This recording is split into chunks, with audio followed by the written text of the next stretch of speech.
COVID-19 vaccine becomes more widely available. Many women who are pregnant or breastfeeding are wondering what they should do. News 8's Hannah Mordeau looked at the guidelines and talked to a local doctor. Moms and moms-to-be have to make a choice, Hannah.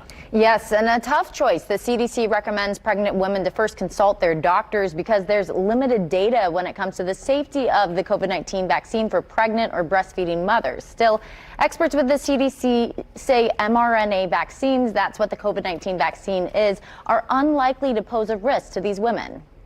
Even though that pregnant women and breastfeeding women were not included in the studies, I look at this vaccine as a non-live vaccine. There is no COVID in that vaccine, and it has no potential to cause the actual illness.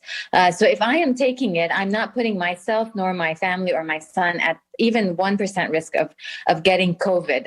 That's Dr. Lana DeBebo. She's an infectious disease physician at IU Health, and she also has a 6-month-old son who she is breastfeeding, and she got her COVID-19 vaccine last week. She says science and research so far point to the vaccine being safer for expecting or breastfeeding mothers than actually getting coronavirus. The American College of Obstetricians and Gynecologists, also known as ACOG, say the COVID-19 vaccine should not be withheld from pregnant or breastfeeding women who meet the criteria for vaccination.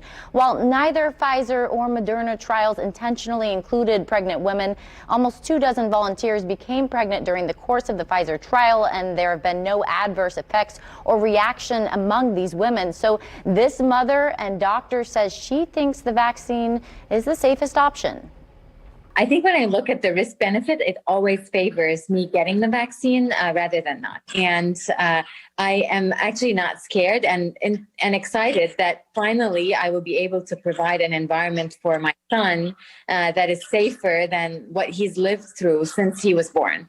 Dr. DeBebo also says pregnant and breastfeeding women are encouraged to get flu shots and DTaP vaccines, and she considers the COVID-19 vaccine to be very similar. But again, this is something mothers should discuss with their doctors. Hannah Mordeau, WISH TV, WISHTV.com.